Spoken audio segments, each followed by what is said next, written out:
This book is called Rhinos and Raspberries, Tolerance Tales for the Early Grades. It's a collection of folk tales from around the world that tell excellent stories and teach excellent lessons. I'm going to read a story called Supriya's Bowl today. It is a Buddhist tale of giving. I selected this because April 8th is Buddha's birthday, and this is a holiday celebrated by people, especially in Japan. Hard times starve people's spirits, as well as their bodies. So it was once when the Buddha lived and famine struck the land. The rains failed, and the heat of the sun withered the harvest in the field. All around, the cries of pain and hunger could be heard. In the midst of this misery, some people grew greedy and selfish. The Buddha's followers came to him, bringing stories of sadness and shame. One merchant in town hurt another, said one, all for a bag of grain. I heard of a woman who sold her very last goat to buy some flour. On her way home, she was attacked by robbers and the flour was stolen, said another. Saddest of all, Lord Buddha, said a third, are the stories of children so hungry on the poor side of town because the wealthy have hoarded all the grain and milk and sugar. Call all the people together, said the Buddha. Let us see what we can do to help.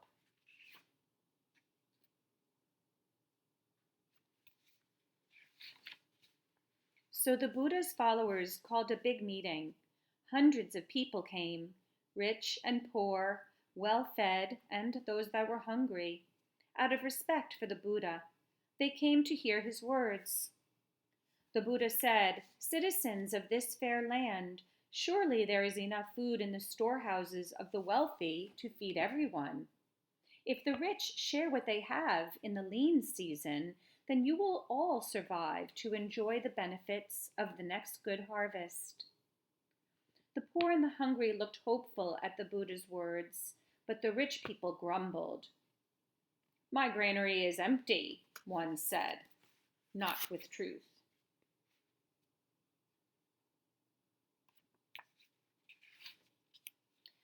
"The poor are lazy. Let them work for me. Then they can use the money to buy the food I have stored," said another. "There are too many poor people," said a third. "Let them go somewhere else." The Buddha sighed. When his eye fell upon the people with hearts of stone. "Is there no one here," he asked finally, "who will take on the job of helping to feed the poor and the homeless in these hard times?" There was silence. Then a small voice piped up. "I will, Lord Buddha." Out of the crowd stepped a girl, no more than 6 or 7 years old. She was a merchant's child, dressed in fine silk. Flowers were braided in her hair. "My name is Supriya," said the child, "and I have a bowl to fill with food for the hungry. When can I begin?"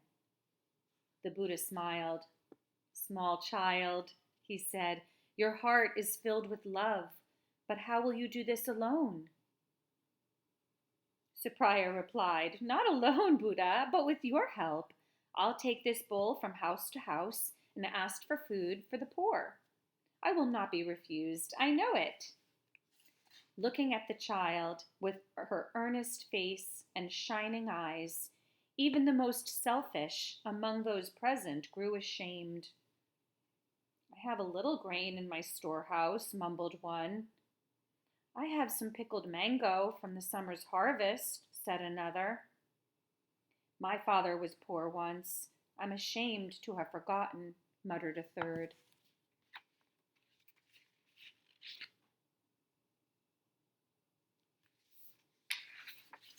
Then Supriya took her bowl, and every day she went from house to house in the rich part of town. Wherever she went, little by little, the bowl got filled. Sometimes an old grandmother would fill it with rice. Sometimes children would give up their sweets for the day. Often others would join Supriya with their bowls and help her take the food to the people who needed it. And sometimes, it is said, when Supriya was tired of walking, she would rest in the shade of the banyan tree.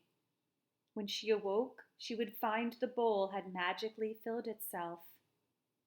Now, said Supriya, the hungry will eat, and the people of this town will take care of each other. And so they did.